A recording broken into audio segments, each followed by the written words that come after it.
Imagine this. You wake up somewhere totally unfamiliar, you're badly hurt, and you have absolutely zero memory of how you even got there.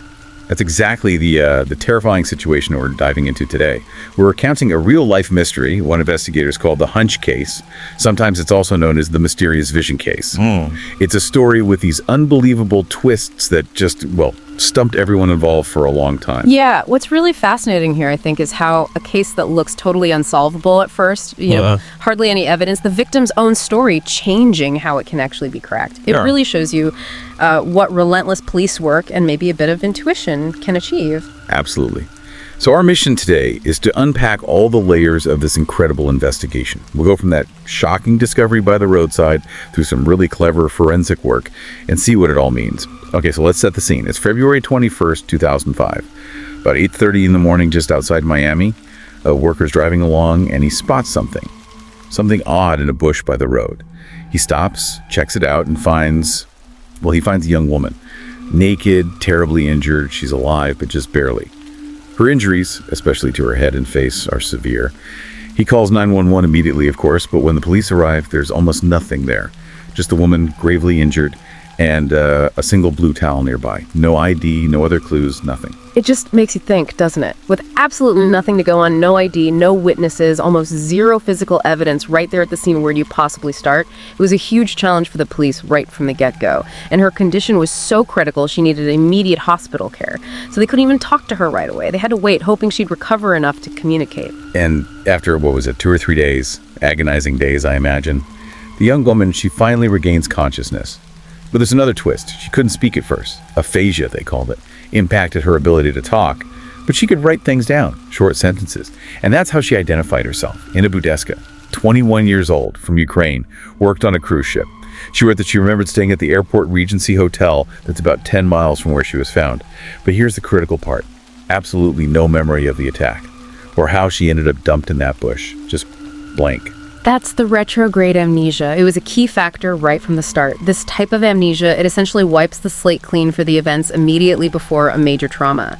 So her own account of what actually happened was just gone. It seriously hampered the investigation early on, forcing them to look everywhere else for clues. Right.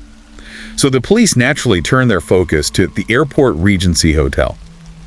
They needed to piece together her last known movements.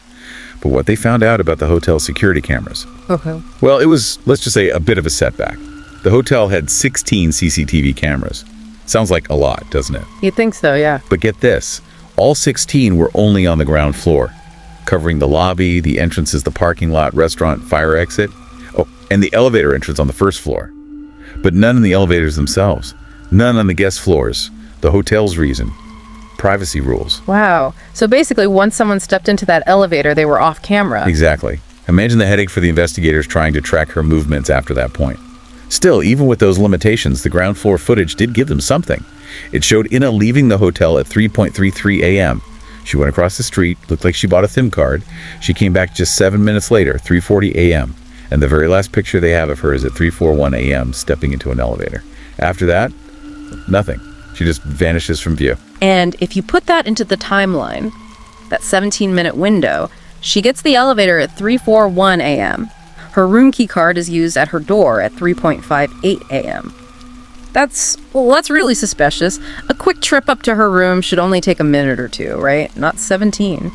It strongly suggested she didn't go straight there. A huge unexplained gap. And when the police finally got into her room, no signs of a struggle at all. Her red jacket was folded neatly, no evidence she fell from the balcony or was lowered down. The room was pristine. Completely at odds with the state she was found in. Very strange. So the case is hitting a wall. No solid evidence, this weird time gap, and I can't remember anything. Police start looking at potential suspects. First, they talked to Peter DeMiros. He was a colleague from the cruise ship, a friend of Inna's. They'd been out earlier that night. And he had a prior arrest for public violence, so that definitely put him on their radar. Makes sense they'd check him out, yeah. Then things get really interesting. They start focusing on George Perez. He was the hotel manager on duty that night. Apparently, he seemed quite nervous when they interviewed him. And CCTV actually showed Perez escorting Inna up in the elevator earlier, around 2:16 a.m. He claimed she was drunk, and he was just helping her to her room. The hotel manager himself becoming a person of interest, that certainly complicates things. And around this time, a really critical piece of information comes from the medical exam. They found out Inna had also been raped. A DNA sample was collected. Now, this DNA, it felt like it could be the breakthrough they needed, a solid piece of forensic evidence. But initially, it led nowhere. They tested both Peter DeMoros and George Perez against the sample. Neither of them matched. So that cleared them. Effectively, yes. Cleared them as the source of the DNA, at least, which sent the police right back to square one. No suspects, no clear leads, just mounting frustration. And just to make things even more complicated, as Inna started recovering, she began having these recurring dreams, or maybe visions, she called them. In these visions, she described being in a room and then two white men coming in. They press a pillow over her face. Then she remembers being carried down the fire escape, put in a car. One of them rapes her in the car, and she hears them laughing. And that presents a huge challenge, right? How do you square the victim's memory, even understanding it might be affected by trauma, with the physical evidence or lack thereof? Like, there were no signs of a struggle in her room. And the fire escape, the hotel's camera covering it, showed absolutely no one using it during that critical time. So what did the police think? Well, they were in a tough spot. They started wondering if the amnesia was distorting her memories, creating false ones, or even, and this must have been incredibly frustrating for everyone, they started to consider if maybe she was somehow complicit. That disconnect between what she was recalling and what the evidence showed, it just adds layers of difficulty. Okay, so the official investigation is stalled. Police are running out of options. At the Airport Regency Hotel, they're facing a big lawsuit from Inna. So they decide to do something pretty bold. They hire their own guy, a private detective named Kenneth Brannigan.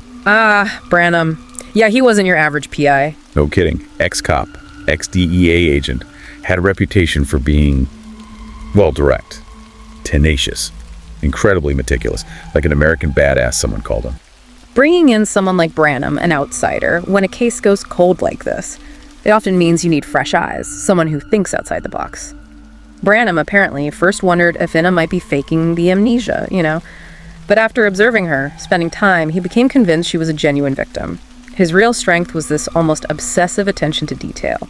He went back over evidence everyone else had already looked at and dismissed, especially the CCTV footage. He didn't just look at the night of the incident, he asked for and reviewed footage from the entire week leading up to it, frame by frame. Wow, an entire week's worth. That's dedication. Absolutely. Looking for anything, any tiny detail that seemed out of place. It's that deep dive approach. When you're stuck, you look for the outlier, the thing everyone else missed. And it worked, didn't it? While he was meticulously going over that 3:41 a.m. elevator footage, the last time Inna was seen, he spots something the police hadn't focused on. A large black man gets into the elevator right after Inna. They don't seem to know each other, but the footage shows him sort of gesturing for her to go in first. Then he follows her. And that observation immediately shifts the narrative, doesn't it? Because Inna's visions were of white men. Exactly. But the really disturbing part, it comes just 8 minutes later. Branham sees the same large black man exiting the elevator.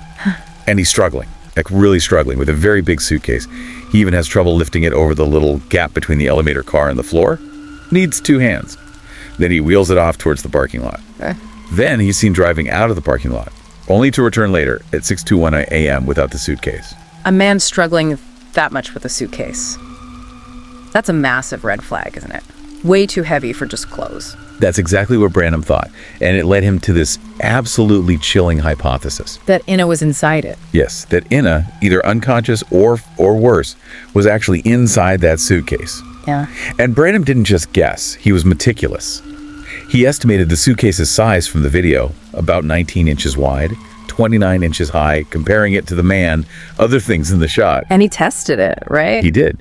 He got a similar sized suitcase and had a gymnast, someone with Inna's build, get inside, and she fit. It proved it was physically possible. Wow. That takes the hunch and makes it terrifyingly real. So Branham takes this theory, this evidence, the video, the suitcase test, he takes it all to the police. And their reaction? Let me guess.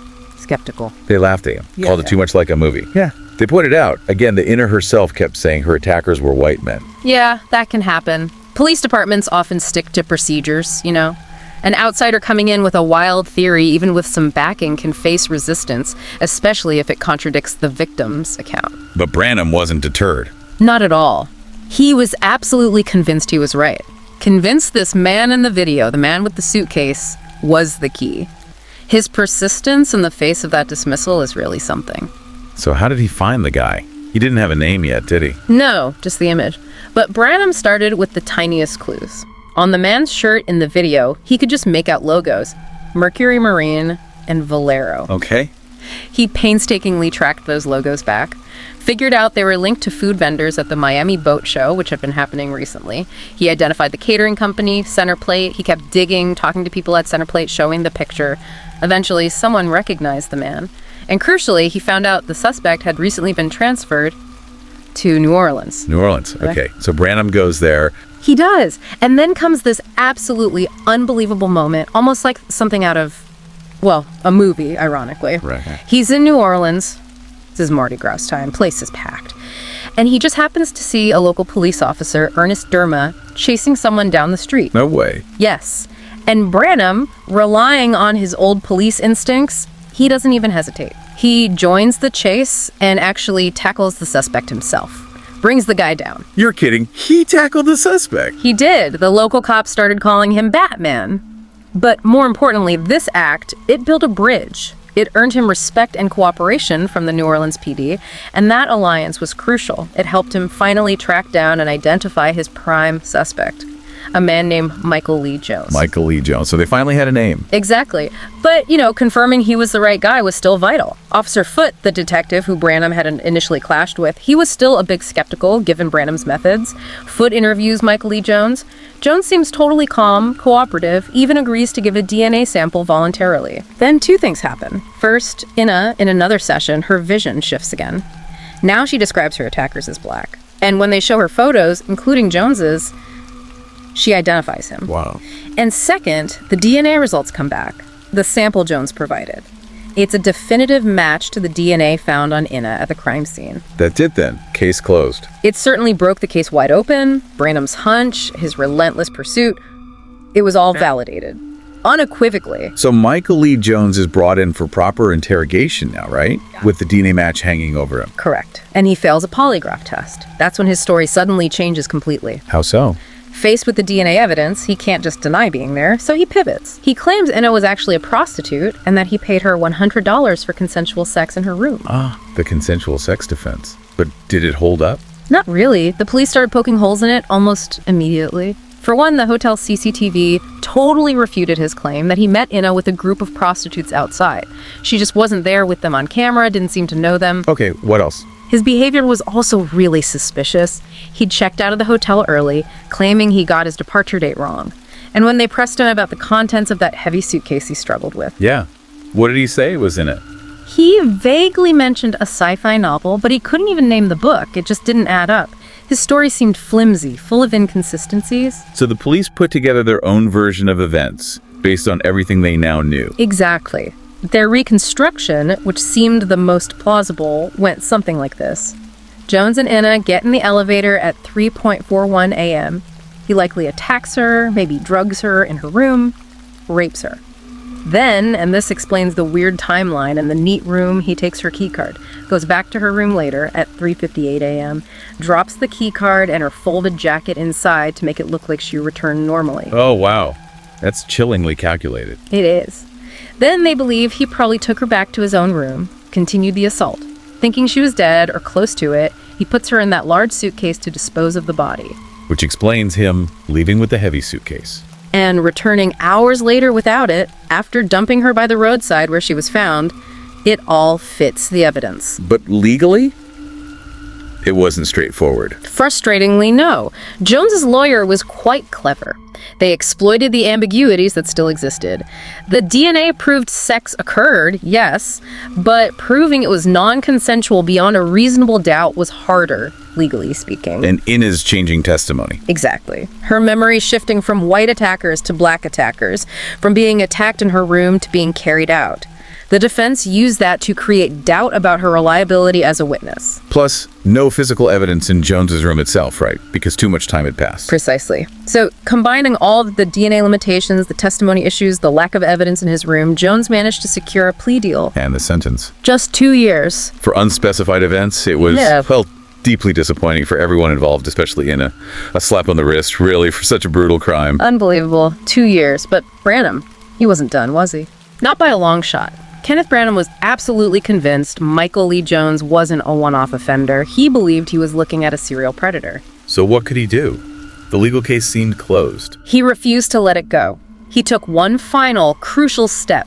He pushed for Jones's DNA profile, the one they now had on record, to be submitted to CODIS. CODIS, that's the FBI's national DNA database, right, for unsolved crime. Exactly. The Combined DNA Index System. It cross-references DNA from convicted offenders and crime scenes across the entire country. Brannigan hoped it might link Jones to other unsolved cases. And did it? Oh, yes. This is where the power of that system really shines. Jones's DNA came back with multiple hits. Matches to other unsolved rapes in different states. What are the cases? Multiple. Including a victim named Jennifer Loeffler, tragically. She was later found deceased from unrelated causes. And 2 other victims identified as Rachel and Lauren, and their stories. They described terrifyingly similar attacks. Jones offering ride or help, then abducting them, raping them, threatening them. A clear, chilling pattern of behavior. Wow. So Brannigan's hunch about him being a serial offender was right all along. Absolutely. This was the breakthrough that finally blew the case wide open again. So what happened then with these new matches? These CODIS matches provided the crucial new evidence needed.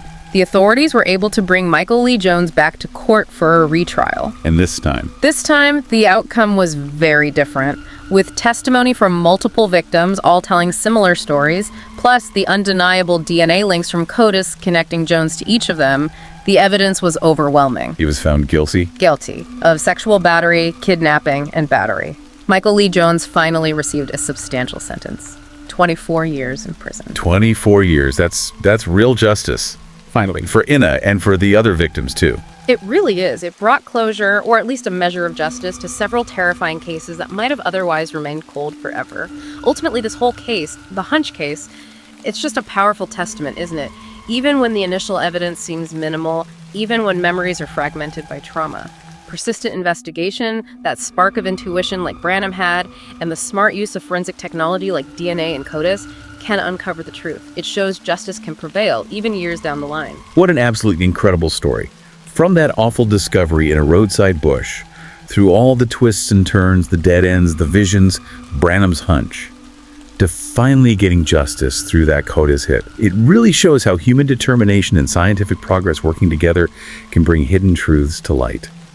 So next time you hear about a cold case, maybe one that seems impossible to solve, remember Inna Burdeska. Remember Kenneth Brannigan's tenacity. It makes you think, what really stood out to you about this case? Is there a question it leaves you with? We really hope this exploration of the Hunch Case was insightful for you. Maybe it gave you a new appreciation for the often unseen battles fought to find justice. If you enjoyed this deep dive, please do like, share, and subscribe to The Deep Dive. We've got more incredible stories and analyses coming your way. Until next time, keep exploring, keep questioning. And keep diving deep.